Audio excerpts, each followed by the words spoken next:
Yeah, so I think Kobe left in like the last week of OPL or like the first week of the Gauntlet, can't really remember. Because I was planning on going home like in the break anyway. And then obviously we ended up going to Korea, so he just spent a bit more time at home, and then I just never really, like, I didn't really mind not having him in the house for a bit, you know, it gave me a reason to go back to Melbourne and stuff. But yeah, he came back, he's been back for a week now. He brings a lot of hair, that's what he brings to the house. Is your fancy camera picking this up? Just like before, Kobe is, it's like a stress relief tool, I guess. He's always happy and wagging his tail. He's always a happy boy when everyone else, you know, we're getting stressed out from a tough week of practice or just, you know, anything really. He'll come up and he'll want to scratch or he'll want to treat, he'll follow you around. Yeah, he just makes everyone happy and less stressed.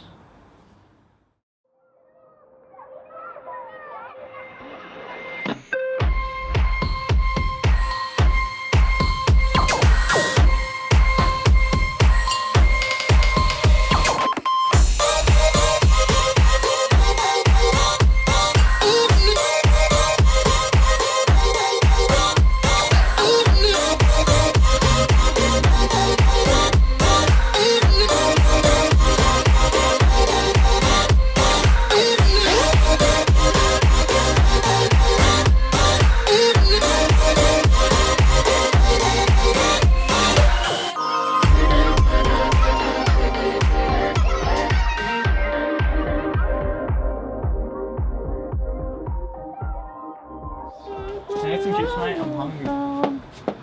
Shut the fuck up, Jake. Holy shit. $4 we could have spent on other stuff. Yeah, that's a quarter. It adds up, mate. Those are luxury items. We just buy bulk food in this house. Strawberries are like, Yeah, like 24 packs. The fruit is so good for you. what? So is it alcohol. So we get bananas. They're like the cheap man's pineapple. Wait, but it's so good for you. Yeah? Have Wait, you banana. literally What's just said you wrong had with getting $200 fruit? left. What's wrong with eating pineapple? I Didn't didn't ask for pineapple. If we save $200 this week, then we'll have Just keeps getting $600 pointed next at. week. No, we won't. Why am I the pineapple That's guy? not how it goes. Yeah, it carries over. Is it? Yeah? It's a surplus, mate. Right, this is a weird argument you're making right now against purchasing fruit. No fruit, but yes, babies. I'm just saying, we have to be... it's not about the fruit. Alright? It doesn't matter that it was fruit. It could have been anything. It could have been fucking, like, blocks of chocolate. I like fruit. It was that people knew that I wasn't shopping and they thought they could exploit Zach. What? That is not No, what no, we're no. doing. He asked us. Yeah? Right, what do you guys want? You should use your better judgment to know that it's So we wrote, we want girlfriends. And we couldn't get that, so we got fruit. Well, you wanted 2 minute noodles. People wanted fucking all different... We go to the cereal aisle and he's like, alright, so we need Chex Mix, we need Chex, we need Rice Bubbles, we need Milo, we need Sultana Bran, we need Wheat Fix. Like, you all wanted a different fucking cereal. No. We all are happy with You Milo. can have fucking water and Nutri-Grain. We're gonna eat more every day. Literally everybody's happy with Milo. Okay. Right? Milo. Milo. was asking for all this other shit. Milo. All Milo. Somebody asking for fucking Chex Mix, whatever that is. There's no such thing as Chex Mix. I didn't say Chex Mix, I said crispy. There's no such thing. You asked for Chex Mix, he wrote it down. I did not write Chex Mix. Steven wrote it down. I mean, I asked for noodles. Jesus What? Christ. I asked for noodles. Yeah. It cost like fucking $5. Yeah. That's $5 that could go towards dinner. You literally bought bibbies! That's one bevy. Yeah. Did you have a baby? No, I didn't. Wow. Aren't you a bundle of fun? Open the miles. It was a good purchase. You're a fucking idiot. Disagree. No, I'm not playing.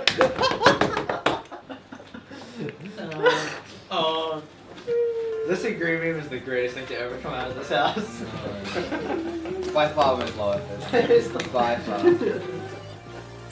Be Abyss Esports taking on Avant Gaming first up in our best of 3. But we're about to get into the first match day. It's going to be Abyss taking on Avant, and these two teams, there's been a small rivalry between them historically. They've always been, you know, middle of the table. Yep. AV recently have been coming out on top, and they're now top 5 of the OPL at the moment, contesting for that gauntlet run. pushing on the bottom side of the map.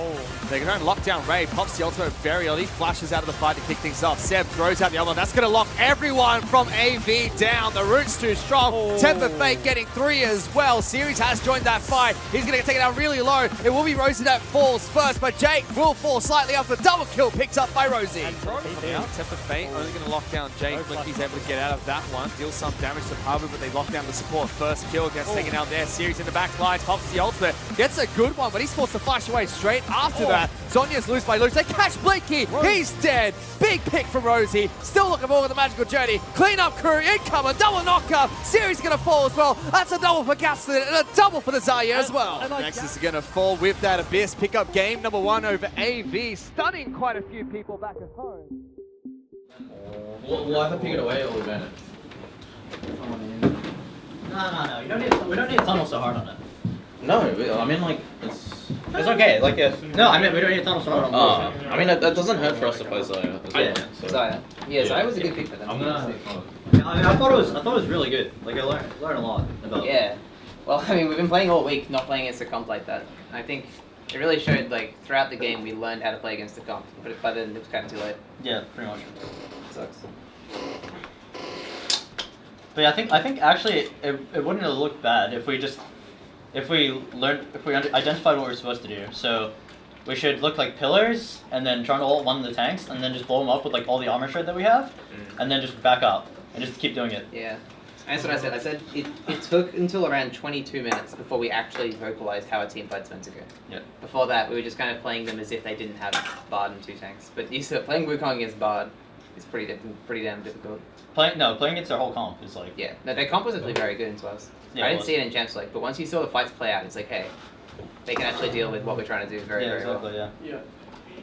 It's mostly the fact, like I said, that they don't have a control mage mid like they usually do, and they have a Zaya. So it's like, I have almost no time. Alright, so the main issues in game 1 was that we were really tunneled draft-wise onto our Wukong pick, and because of that, I didn't really know what else to pick for our flex if we were to take Trundle top. And so the time was ticking down, and like at the there was a sudden rush of, oh shit, what do we pick? Because we didn't know about the flex. And as a result, I was just like, nah, fuck it, like, let's just do what we practiced the entire week and just give me Wukong, and regardless of how bad it was. And it was really, really bad in that situation. So yeah, we just tunneled really hard on the draft. Abyss played well. I think that we kind of did all we could, given the circumstance. We got countered mid, and then we countered ourselves top in terms of lane. And yeah, it was really hard to win from that point on. Well, the second game, we got ourselves a very ideal draft, and I think that's what happens when we do get one. We've shown that basically against any team, if we can make a good draft work really well.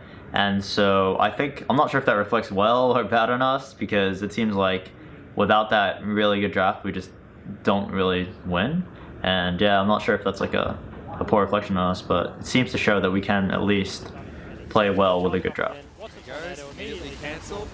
Pabu's going to try and jump into the back line. Jumps on top of Blinky. Going to take too much damage, so Blinky gets that first kill. Ray is trying to do something about it. Good delivery system from Seb, but it's not enough. Ray trying to kite for his life. Does no damage whatsoever. Double kill for Blinky. Seb's going to fall as well. Triple kill picked up by the Caitlyn Sheriff, and now the Nexus is going to fall as well. Absolutely great game from Avante. They tie the series 1-1. Did you see how much gold I had? What? Did you see how much gold I had? You went up like 4K. I had 300 less gold than Steven. I I had more gold than Lachlan and Evan. He doubled. I doubled Rosie's gold. He was doubling his gold at like 10 minutes. So game 3 was sort of a hodgepodge, like an absolute collection of just mistakes upon mistakes. I think that Abyss did very well to capitalize on them. So for example, I don't know what happened mid, but Luch got a lane of priority, an instance of priority, and just instantly dove bot with it while Steven was in base. And that was a really big capitalization. And then we sort of tried to continuously team fight after that for a bit, and they punished us again.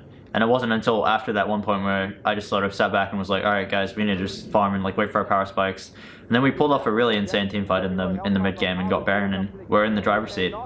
After that, it's just like sort of the same mistakes that we have compiling over and over again of just getting caught and not being able to set up correctly, which has sort of plagued us. No flash actually. Oh, here we Oh, go. he goes in, gets a big charm, and Flag and Drag knocks 3 up. Triple's forced to flash away from the fight. Rosie will fall due to turret arrow. Luch is taking over the turret now. Babu deep in the back lines will get a kill onto Triple. The star AP carry at the moment for Avant. Sibyl's gonna get knocked back. Blinky's trying to run away from a Vladimir, but that's a Hemo playing on top of him. And Ray chucks a feather in his face, and that's all she wrote. Abyss pick up an ace over Avant Gaming. First game was such a one-sided affair. Same for game 2, went in AV's favor. This match, a little bit of a back and forth, but Abyss pick up the victory. They go 2-1 over AV. Absolutely, and all of the analysts, me included, you included, and the desk, everyone gets it wrong. I mean, I think the most outstanding thing to take away from this series is that we just can't tunnel on both in-game and on draft, but especially on draft, because for me personally, it doesn't sit well with me if we go into the game feeling like we've got out drafted or that they have a superior composition to ours, and I find it very difficult to focus and just concentrate on my own play when that's the case. So yeah, just to think about draft more, consider more information, and take it from there. Well, I think the Super Week itself doesn't really add any more stress because we just prepare as normal and we don't really have any issues in that regard. However, what's really stressful is that because our house has actually been plagued by a lot of illness this week, we really haven't had much practice, maybe like 3 scrim blocks tops. So it's really anxiety inducing to know that because everyone has been really, really sick, like hospital ridden sick almost, that we were put in this position. But we're just gonna go out there, give it our all, and play our best. Going into the second Super Week this week versus Regicide and Chiefs, these 2 matches are extremely important for us. We've been faced with the reality after losing to Abyss that we might not make playoffs. We've always assumed that we're going to work towards playoffs, and then that's where our performance is going to peak, and we're going to be a great team by then and do really well. But after losing to Abyss and dropping games to like Sin and losing to Legacy, we really need wins at the moment to even make playoffs. So it's do or die at the moment.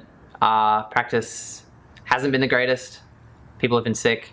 I've been away. We've been facing some other external factors. The mood's not the greatest, but in the last couple of days, it's been amping up. Everyone's like brought together by the fact that we need to win.